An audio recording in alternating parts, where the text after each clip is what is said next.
Périphérie, Édouard Zambon. La ligne B du RER, c'est une ligne que des millions de personnes empruntent chaque jour. Et ça me paraissait intéressant d'éveiller l'attention de nos contemporains dans la révélation d'inégalités de santé qui atteignent un niveau extrêmement élevé à quelques kilomètres, comme le long de la ligne B du RER, qui atteignent un niveau réellement profond, avec des inégalités de santé très graves. C'est une forme réelle de discrimination territoriale. Emmanuel Vigneron, je suis professeur d'abord de géographie et de géographie de la santé, tout particulièrement à l'université de Montpellier. On est ici dans l'un des plus beaux endroits de Paris, le jardin du Luxembourg, et évidemment on est dans un endroit très particulier du point de vue de la santé.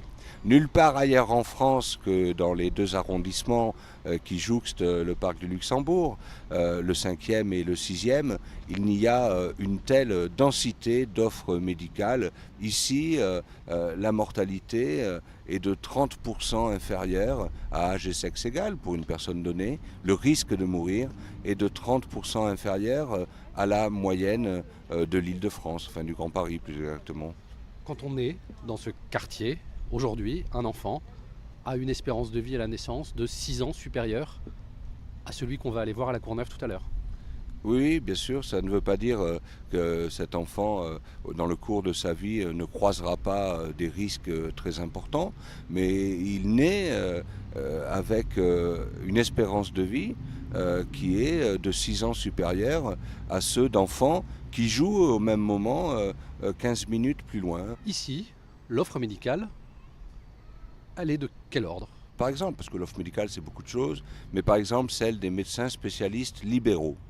Le cardiologue, le gastrologue, l'hépatologue, le rhumatologue, enfin tous ces médecins spécialistes libéraux.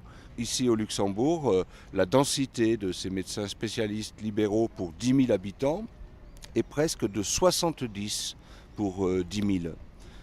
Faisons 15 minutes de métro ou 20 minutes de métro de RER et allons à la Courneuve. Là-bas, la densité des spécialistes libéraux est de 1,6 pour 10 000.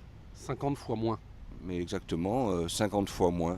Périphérie, Regardez qui descend ici maintenant à Châtelet-Les Halles, la plus immense gare d'échange de France, qui descend. Comptez le nombre de personnes bien habillées, de dames avec des jolis sacs, de messieurs en costume avec des ordinateurs qui ont remplacé l'attaché-caisse. Et regardons qui va monter en direction de la gare du Nord et au-delà de la banlieue. Cela sera plus sensible encore, gare du Nord. Mais regardez, les sacs plastiques remplacent les sacs Hermès. Là, on arrive gare du Nord, on a fait 6 minutes de RER depuis notre entrée au Luxembourg. On a perdu combien en espérance de vie ?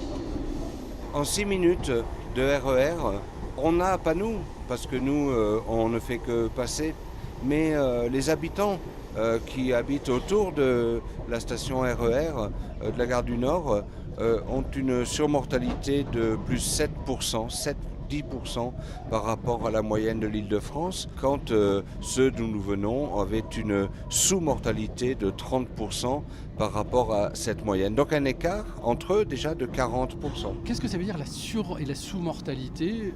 Pourquoi parler de sur- ou de surmortalité plutôt que d'espérance de vie ? La mortalité, elle, représente, lorsqu'elle est bien mesurée, la réalité pour un individu donné d'un risque qu'il rencontre à chaque moment de sa vie. Cela traduit une réalité concrète. Quel que soit l'âge et le sexe auquel j'appartiens, j'ai une probabilité, donc un risque, de mourir qui est une année donnée, Ce qui veut dire qui que est si 40% supérieure à celle de Luxembourg, si j'habite les quartiers autour de la gare du Nord. Donc là, on arrive à la gare Stade de France. On a donc fait nos 12 minutes de RER et on a perdu 6 ans d'espérance de vie. Oui, on a perdu au moins 6 ans d'espérance de vie et très concrètement, pour 100 personnes d'âge et sexe égal qui meurent au Luxembourg, autour de Luxembourg, une année donnée, ici, 182 personnes exactement au moment où je l'ai mesuré, allaient mourir, donc un risque, une probabilité de mourir qui est excédentaire de 82%, c'est-à-dire presque le double. Est-ce que si les gens sont en mauvaise santé, c'est parce que les médecins sont moins bons ou moins nombreux? Ils ne sont évidemment pas moins bons, ils sont donc tout simplement pas assez nombreux, car sans doute y a-t-il ici des médecins admirables, mais ils ne sauraient être admirables au point de se démultiplier et d'exercer le métier de 4 quand ils sont tout seuls. Quelles sont les maladies d'ici et quelles sont les maladies de la station Luxembourg?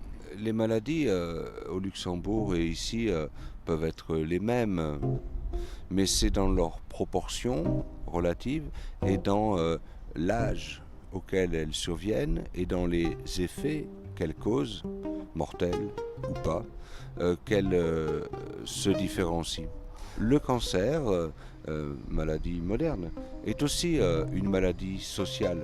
Le diabète, ô combien une maladie sociale. C'est une réalité absolue et on est en droit et me semble-t-il, on est surtout dans l'obligation, car c'est une injonction du préambule de la Constitution, de chercher à y remédier. On a trop l'impression, en partant du centre et en allant à la périphérie, d'aller vers le passé.